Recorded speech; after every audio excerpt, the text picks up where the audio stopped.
All right, let's jump into it. We'll make this one quick and simple and chilled. As you can tell from my voice, I got a little sinus thing going on. But it's a good chance to talk about how yoga and sickness can go together, because like everything else in our body, it will benefit from our focus. When we pay attention to it and we explore it and we're curious about how our body's working, even if it's sort of gone off the rails a little bit, that's healing and healthy, right? To notice, oh, does that feel like it's in the bottom of my lungs, or is that more at the top of my lungs? Or do I cough when I lie back, or do I cough when I sit up? All those sorts of things are interesting and good for us because we know ourselves just as a realm of knowledge. The physical and what goes on in the body is just a wonderful, interesting thing to study and to learn about and to read about and to feel from the inside out. And I'm convinced that we heal quicker and we feel better when we focus on what's hurting us. And the best story I've heard about that, my buddy Mikey had a back issue and he went to the doctor, and he said the doctor's first question was, well, have you rubbed it? So, doctors know, like, the first thing we should do is to get in there and poke and prod. Now, of course, there's things where sitting still is better. If we break a leg and we're in a cast, we don't want to poke and prod that. We want to let that reset. But in general, movement into a part of the body that's ailing, breath into a part of the body that's ailing, and on top of everything else, our attention into whatever part of the body is bothering us, we'll go a long way, and we'll know more about it, and we'll feel better about it, and we'll feel better quicker. So as I say that, I'll probably be coughing and hacking, so it's okay. I'll be focused on it real close. All right. So from our seat, let's take a nice lengthening inhale. All right, from the floor up to the head, and we'll hold it for just a moment, and then on the release, settle down into the spine, and feel how the solid parts of the body are supporting this, right? And try to take the muscles out of it whenever we're being still, and let the bones do the structural work. All right, one more time. Let's inhale nice and tall. Hold for a second. And on the exhale, settle into the support of the spine.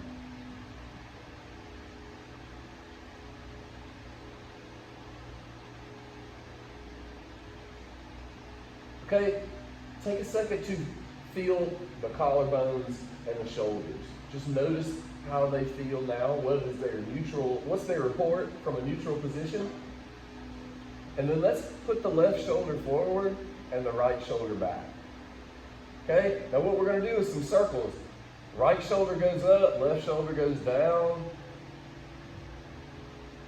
And then the right shoulder goes down, left goes up. We're just making sort of opposite circles with the shoulders. When one is down, the other is up. When one is forward, the other is back. Just do a few slow circles, trying to feel it, right? Trying to expand our range of motion and to experience our body more clearly. All right, let's take the circle the other way for a few laps.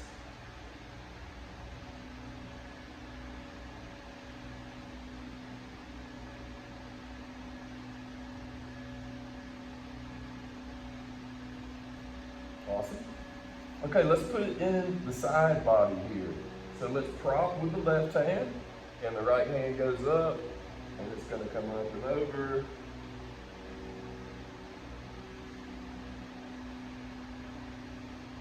We'll put in our attention to the place where we feel it the most. And if we don't really feel it clearly, adjust the position until we're getting a good solid source of information, a good data stream that we can tune into and learn. It takes a little while to get used to reading the body's signals because sometimes it feels slower than we're used to, and it's definitely not saying words. You just get used to watching longer. It's almost like watching wildlife, you know? we give it time, we give it space, we try to take ourselves out of it, right? Take our thoughts and our judgments out of it so that we can just sort of be there and watch our animal self behave and move and change. Okay, let's come back up to center and we'll do our propping with the right side, right arm, and the left comes up and back, leaning out through the left ribs. And when we feel that change that comes from changing our shape, now we'll inflate it. Use big full inhales to stretch from the inside out.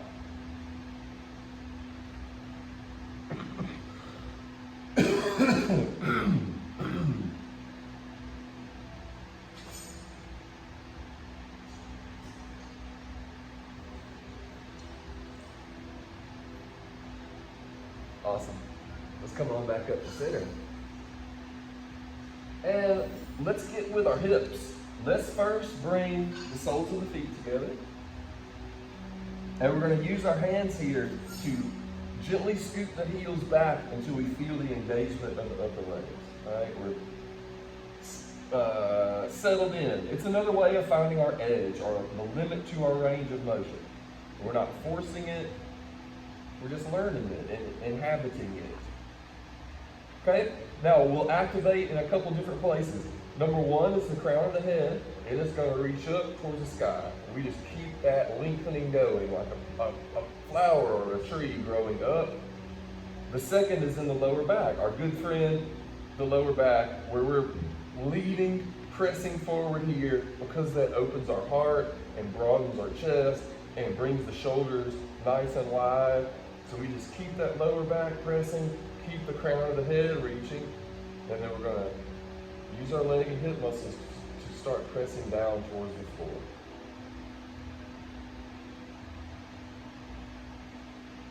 And where our knees end up is not important. What's important is the activation, right? Once again, we hit that limit, but we don't quit it and we don't hang loose.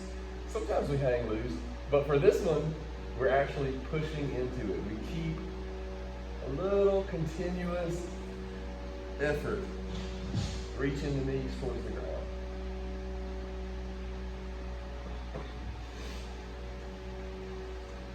Okay, let's change our grip here. Now we're going to link our hands and go around the toes. Okay, same deal here. We'll get nice and tall. We'll lead with the lower back. This time, we got our knees coming from our shoulders. And the same thing applies here. When we find that stopping point, we just insistently, consistently keep coming in with the knees.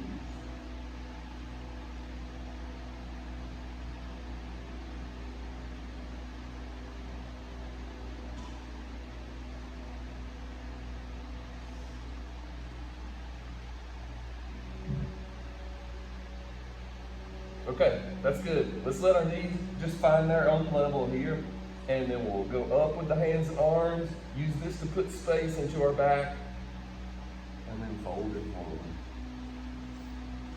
And we're just letting gravity go to work on the arms and the head and the upper body, so that just by hanging loose there, you're still getting that good space in the hips and the upper legs.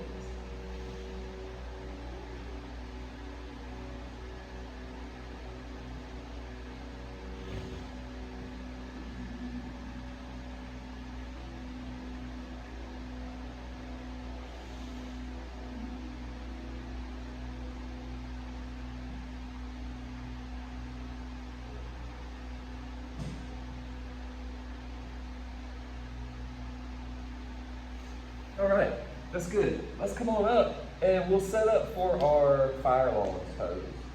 So we'll take the left leg, angle it out. We'll get our right heel just below the left knee. And what this does is to set up the angle so that it goes to the hip flexors. That's where we're hoping to make a change in here outside the hips. Okay, now we're gonna bend the left knee and come on across here with the left foot. Find a new home for it, up the calf or the shin or on top of the knee or we can hold it here or tuck it here and take it to wherever it's most productive. I like to just sort of stack it up there, and if I'm not sure what to do with my hands, I'm just going to let them rest here on the upper leg. I'm not cranking down on it. I'm just giving a little bit of extra weight. And of course, the most important step first, listen to what our hips are telling us. Right? This may be plenty, just setting the pose up and holding it here, it may be plenty stretch. If we want a little more, just incline over the shins.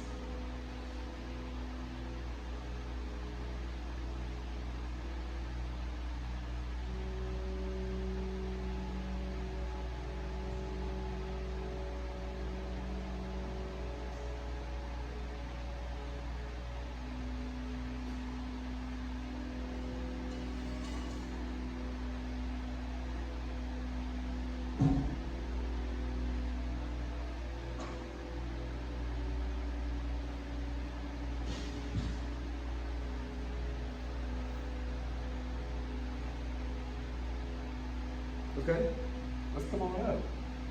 And we'll take that apart and redo it for the other side. So we're just gonna lead with the right leg angles out. Left heel comes just below the right knee. And once we got that angle set up, it should look like a equilateral triangle here in front of us. And then we're gonna bend our right knee and we'll get the right foot up, propped somewhere on the leg or on the knee or cradled in the arms.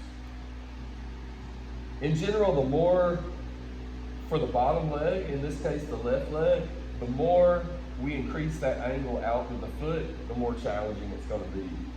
That's why we start with the foot out wide, because this one is simpler and works better, but it doesn't give us the same challenge as having the foot a little further out. Okay, let's take stock of what the hips are telling us. If it's a lie, we just keep putting up with it, keep listening to the hips. And if it's not a lie, we'll just gently, with control, hinge forward from the hips.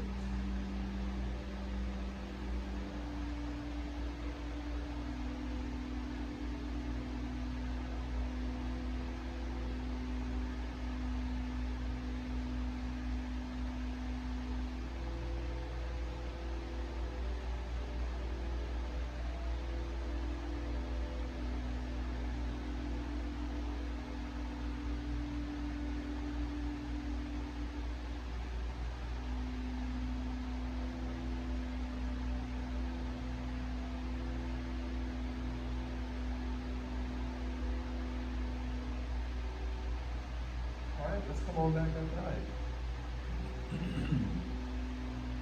And let us now meet up on our front side. We're going to lie down so that we can straighten our back and also open the front of the body.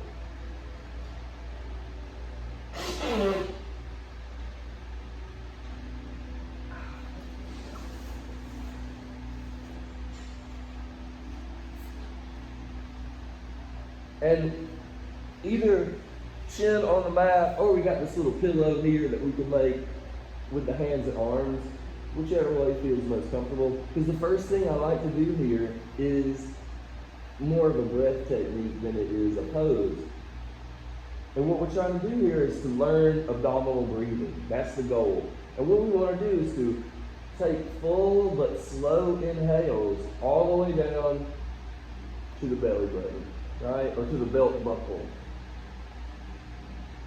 And what we're trying to feel is that part of the body move against the floor. That means we inhaled deep down into the belly and changed the shape of the body enough so that our abdomen moves against the floor. That's what we're looking for, is that feeling of movement and accommodation in the front of the abdomen. So breathing in nice and slow below the navel, and on the exhale, just release. We can do a little bit of our Ujjayi breath or victorious breath if that feels good. Doing that little bit of closure and a little bit of hold there in the glottis so that our exhale is nice and long and smooth as well.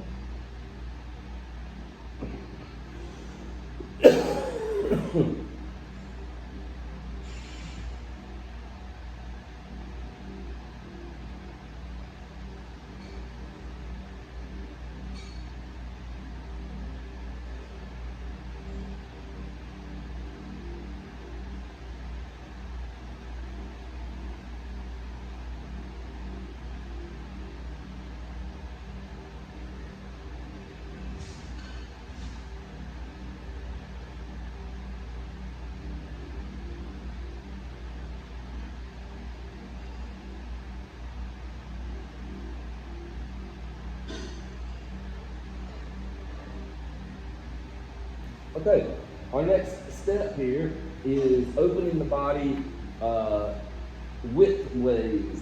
So what we're going to do is to get our right arm out, right arm's straight and it's out to the side, and notice the right shoulder. And that area from the sternum to the right shoulder, we're going to keep that flat. That's our anchor here. So the front of the right shoulder stays home. We're going to lift the left arm, lift the left leg. Starfish pose, right? We're just trying to fold back with the straightened left arm and left leg. Let's see what we can find. Maybe it's the back. Maybe it's the hips.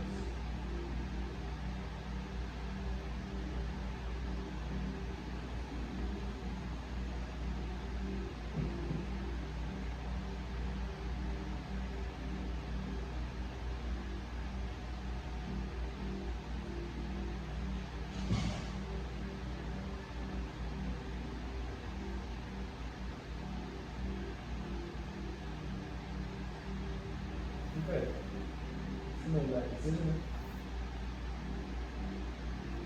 And we'll take that to the other side. So the left shoulder stays home, right arm comes up, right leg comes up, and we're just folding in half backwards.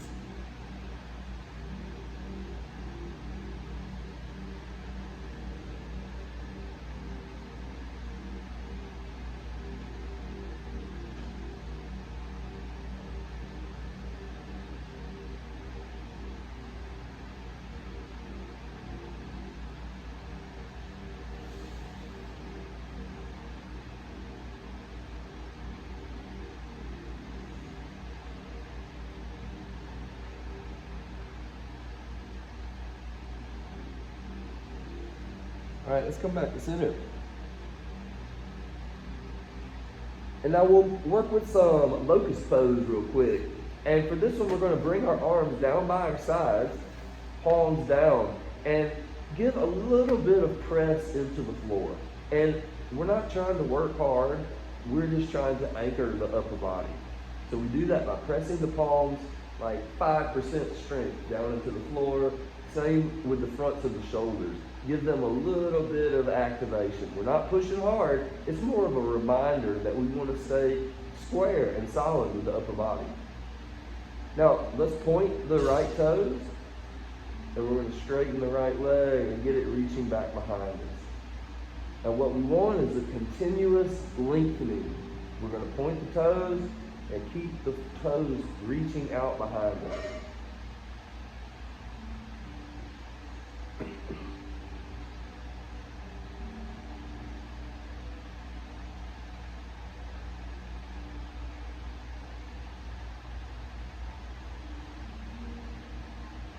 Let's bring the right leg back down.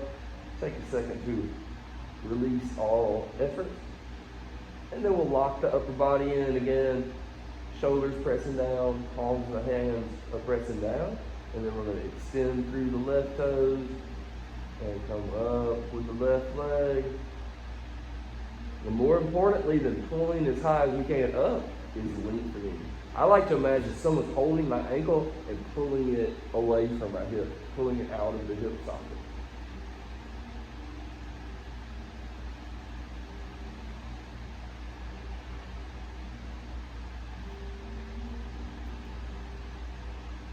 See if the right leg is getting involved and see if you can release that. Make only the left leg extend and try to let the rest of the body be easy. All right, let's go ahead and bring the left leg down. And we're going to prop up into our Sphinx pose here.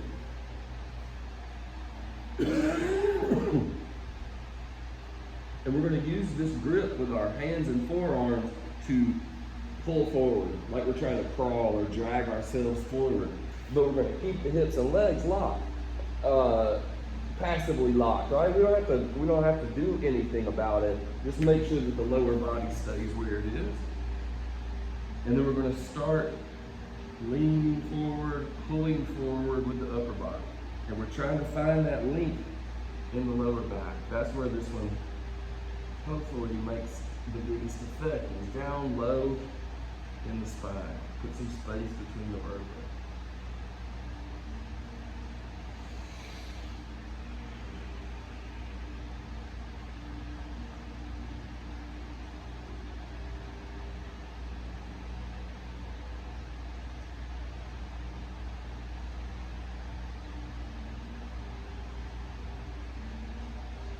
Okay, that's good. Let's use the hands and arms to gently press up through tabletop, and we'll go ahead and take some child's pose. We're just going to ease ourselves down towards the heels. We can make a pillow with our hands and arms, or bring the forehead all the way down. And then our job is to switch off. Just let the whole body rest intentionally and rest as fully as we can. Let all the muscles be long.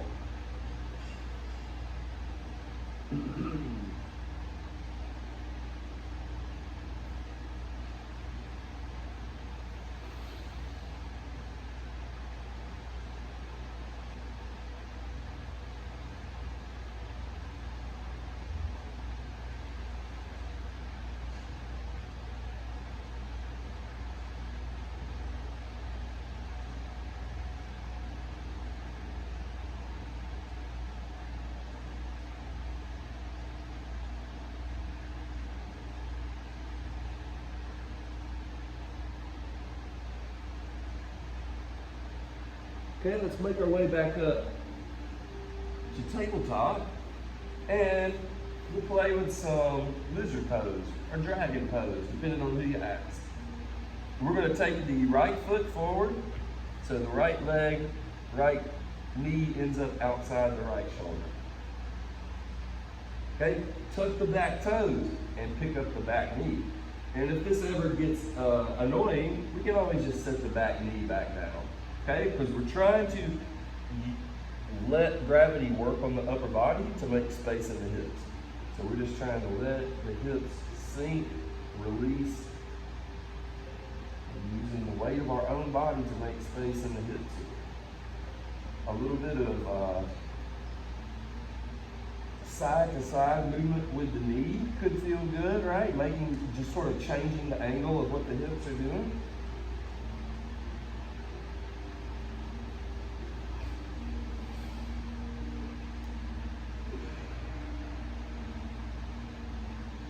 Okay, let's let that back knee become stable, bring it down to the ground, and then we'll bend our elbows and lower the upper body.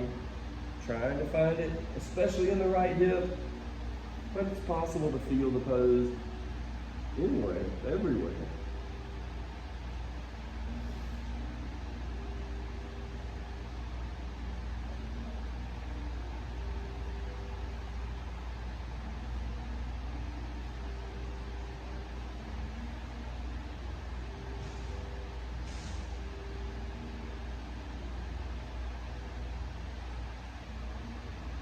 All right, let's go ahead and stabilize the arms and shoulders. We'll go back with the right, and then we'll get the left one forward again. Left foot steps up outside the left hand. We got our knee just outside the shoulder. And we're gonna tuck the toes, lift the back knee, at least to try it out, and then we're gonna let the hips drop. I think of it as hammocking, right? The shoulders are one support, the heel is the other support, and we're just trying to let the center of the body sag down. That's what makes the space across the front of the hip, front of the right hip, and all in the left hip.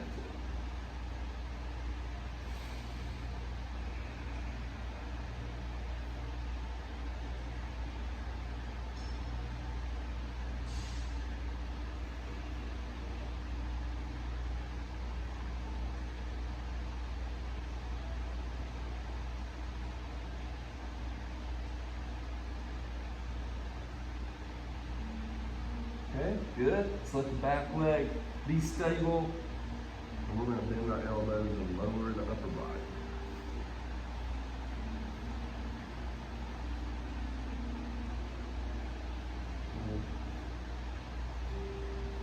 At all points, we're just attaching our attention to what we feel the most, finding the highlights of the pose, highlights in terms of our sense of touch. Where is it showing up the most?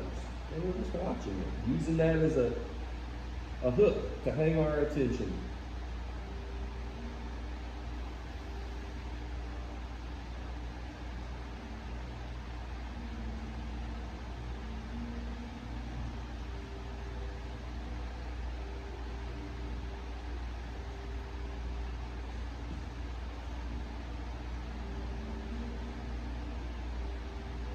All right, that's good.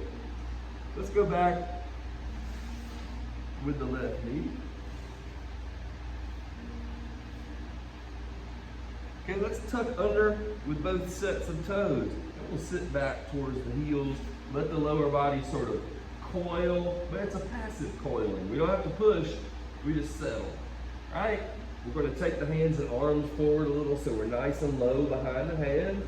Roll the shoulders back wide, and then just straighten the knees. Find a downward facing dog that feels like it's stretching the back of the legs. Maybe we can walk our dog a little bit here. We're always trying to find that balance between activation and ease, right? We're doing certain things, but we're also confident, physically confident, right? We know what we're doing and we're present. We know we're moving and we're changing our shape on purpose.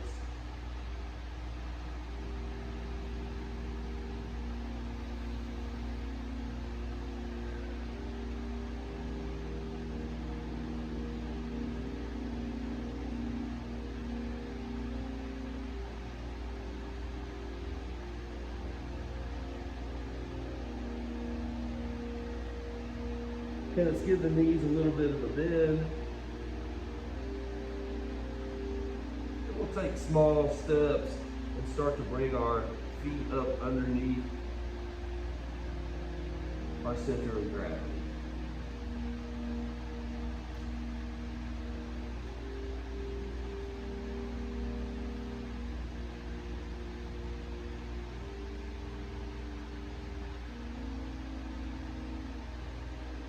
And once we've got our feet under us and bearing weight, let's bend the knees even more and see if we can truly droop with the upper body. We're just trying to release in, let the upper body hang loose, so that as we start to bring a little straightness to our knees, we're getting that wonderful lengthening in the back of the legs. And we're just staying there with it, with our attention and with our stillness, our position.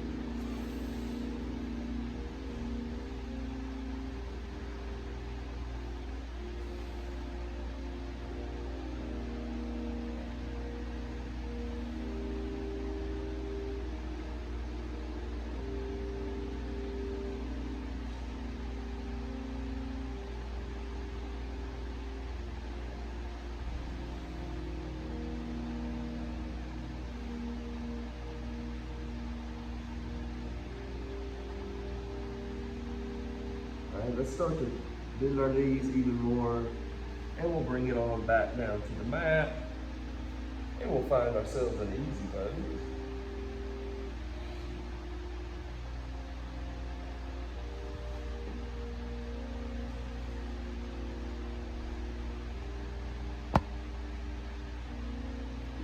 And once we're upright, let's notice the floor, right? Notice where we're touching the ground.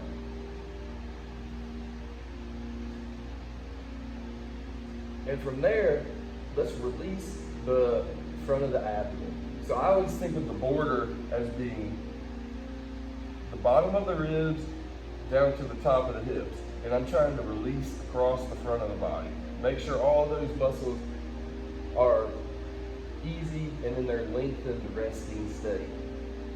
And once they're making space, we're going to take a line from the navel through to the lower back and gently activate that, using the muscles of the back to tuck the lower vertebrae up under our center of gravity. And that opens our heart and lifts the chest. And let's bring our arms out in front of us and turn the palms up. And that rotates the shoulders open. And then we can just find a new home for our hands and arms and make sure we've switched them off, right? Make sure once we've done our moving and changing, we release that movement, release that effort.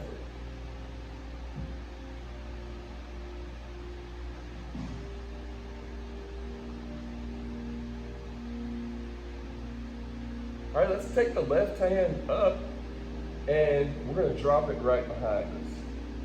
And then we'll take the right hand and bring it up the back, and we'll see if we can get the hands to meet. If the hands don't get close, then we'll just hold our shirt, right? Use the grip of both hands to keep them at their closest point. And once we found that resting place for the hands and arms, of course, first we release, take any sort of unnecessary effort out of it. And then we'll see if we can move the top elbow a little bit, the left elbow. And we're tuned in to what the left shoulder is telling us, making some movements. See if we can make some change or elicit some sensation there in the left shoulder.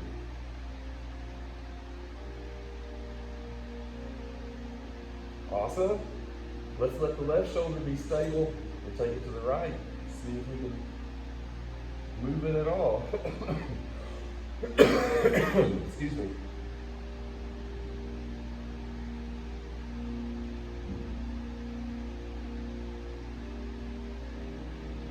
All right, let's let that go. Shake it out of the arms and shoulders, and we'll build it for the other side. That just means right arm goes up. It's going to drop down behind us. And then the left arm comes up behind us. We're going to try to get the fingertips as close as they'll go, either grasping one another or grasping the shirt behind us. And once they found their place, now our job is to release, make space, sort of do what we can to relax into this position. And then we'll move the top elbow, the right elbow. Maybe make circles. Any movement is good. We're tuned into the right shoulder and we're just trying to feel something.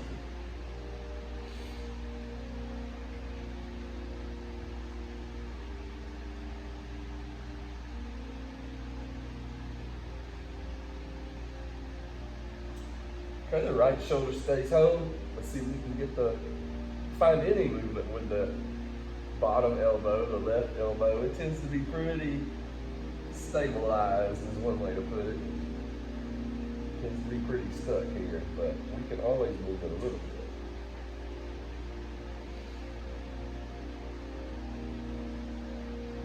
Awesome. Let's release.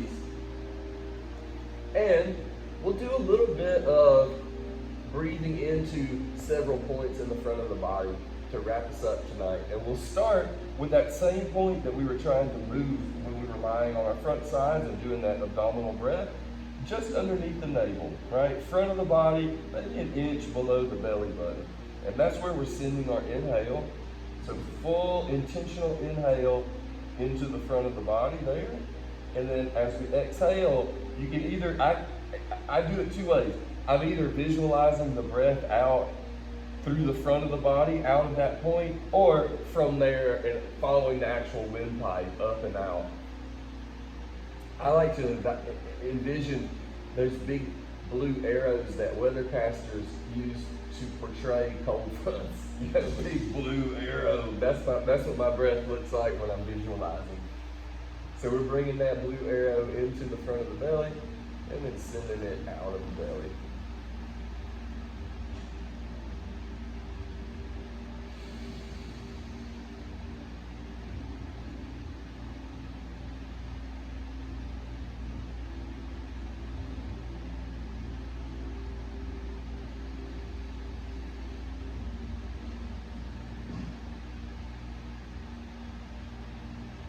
Okay, our next point is the solar plexus.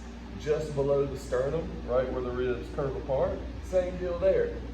Pack it with the breath, right? Bring that fresh inhale right there to the solar plexus. And then send the exhale out of that point. Breathe out of that same point.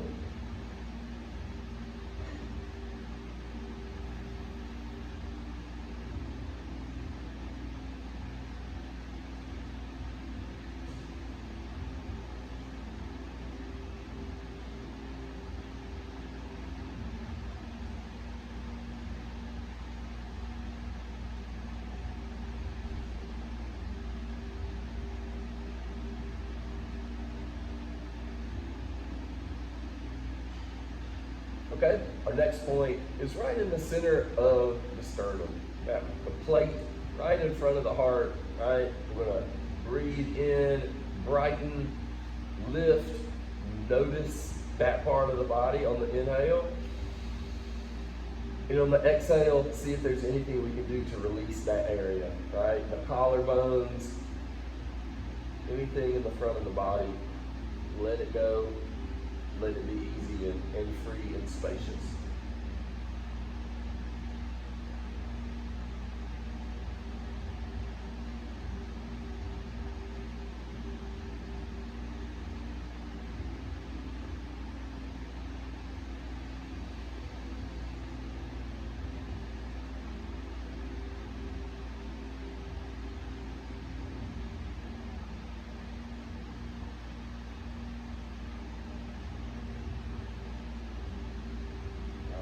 Our last point for this evening is the hollow of the throat, right where the front of the throat becomes the chest.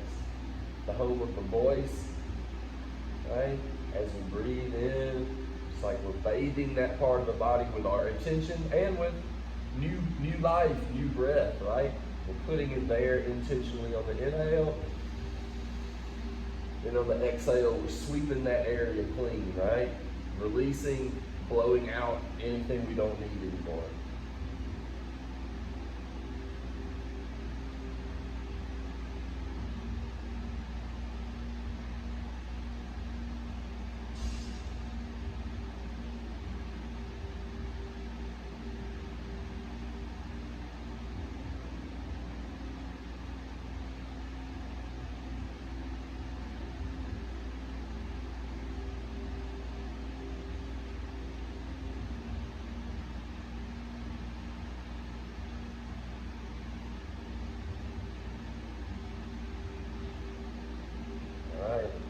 I think that will do us for this evening. The light in me, balance to the light in you. Namaste.